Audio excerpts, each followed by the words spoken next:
Hey, welcome to EPN. My name is Victor Lucas, and we bring you the latest in everything cool every single day, thanks to viewers, supporters, and now sponsors just like you. And speaking of which, we have to thank three recent sponsors: Telltale Heart, Oknata Music, and Rukia X-Play Network. Thank you all so much for supporting EPN. We got you this rundown.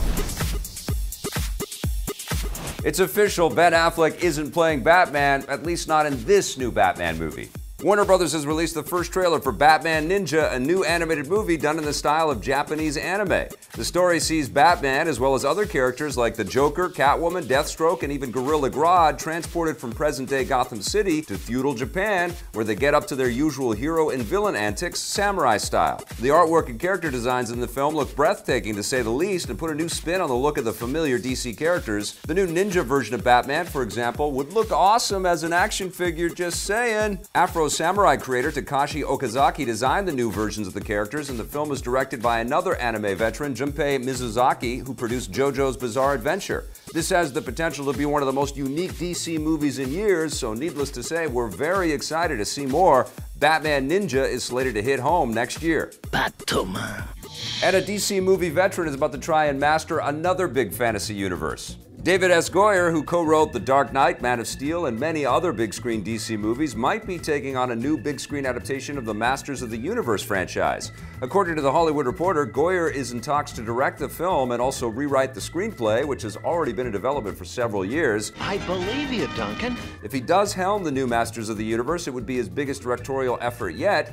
The new film, like the previous Masters of the Universe adventures, will focus on the heroic Prince Adam, also known as He-Man, who battles the villainous Skeletor for control of the mystic Castle Grayskull on the planet Eternia. By the power of Grayskull!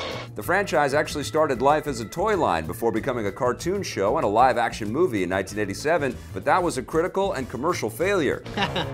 I've heard that before. Mattel and distributor Sony Pictures are hoping that their new movie will be a bigger success. Even the robots are smarter than you! Similar to the film series based on another toy line, Transformers. The new film is already slated to hit theaters in December 2019. At least you bumbling fools are good for something! Mush! Mush! The new Avengers movie doesn't come out for another 6 months, but it's already breaking records. The first teaser trailer for Avengers Infinity War has shattered records online. It was viewed more than 230 million times in its first 24 hours, making it the most watched trailer in history. The previous record holder was the trailer for the recent horror movie It, which was viewed 197 million times, and before that, Fate of the Furious held the record with 139 million views. The popularity of a film's trailer and its social media presence in general is usually a good indicator of how successful a movie will be when it finally hits theaters, so it's safe to say that Avengers Infinity War will be a hit. It hits theaters on May 4th with another new Avengers movie already set to follow in 2019. A much more hellish superhero is going to hit theaters in 2019 as well. The new Hellboy film, based on the devilish comic book hero, has inked a release date of January 11th, 2019. The film was first announced earlier this year and will be a reboot, unrelated to the previous Hellboy films that starred Ron Perlman. The new movie will feature Stranger Things Sheriff David Harbour as Hellboy, with the character's creator Mike Mignola co-writing the screenplay. Audiences can expect a darker tone this time around because, unlike the previous films, which were rated PG-13, the new movie promises to have a more mature R rating, making it closer in line with the tone of the comics. Shooting begins soon. And it looks like David Harbour and the rest of the cast of Stranger Things won't be leaving the town of Hawkins, Indiana anytime soon.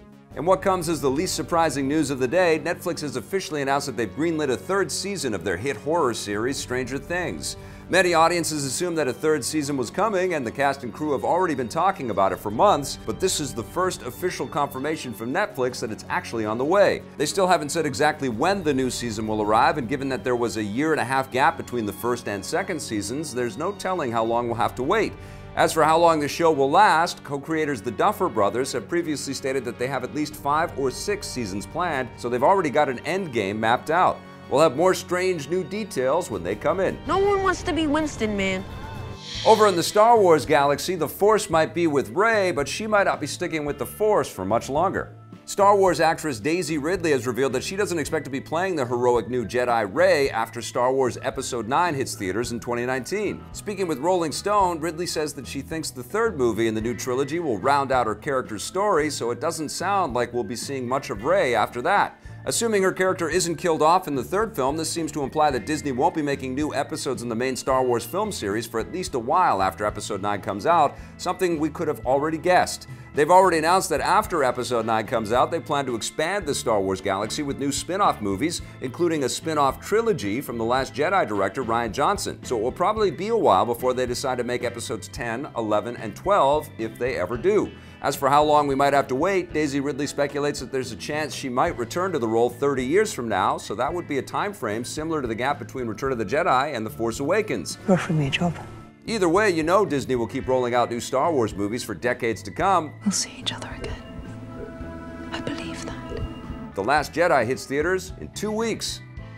Any Canadians that want Nintendo's new breakfast cereal may have to call in a favor from one of their American friends. Nintendo has announced that their new Super Mario cereal, which they're creating in partnership with Kellogg's, will hit store shelves on December 11th, but only in the United States. That means it will be skipping Canada and other international territories, including Nintendo's home country of Japan. If you've got American friends visiting you for the holidays, or you're traveling down to the US yourself, you know what to do. That, or try to score a box on eBay, a stressful task that seems all too familiar when it comes to Nintendo products.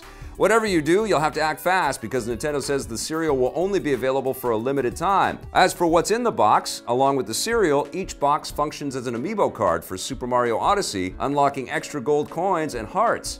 Depending on where the cards are located in the box, you might be able to just take your Switch to the store and scan each box without actually opening it, which seems like a good way to farm coins within the game, although you might get a few suspicious questions from store security. And that wraps us up for the Rundown today. Thank you so much for watching. Have yourselves a fantastic weekend. We're going to post another classic episode of Electric Playground over the weekend, so enjoy that. We'll see you on Monday. And don't forget, if you dig our stuff, hit subscribe, that little bell, and if you're so inclined, that sponsorship button too.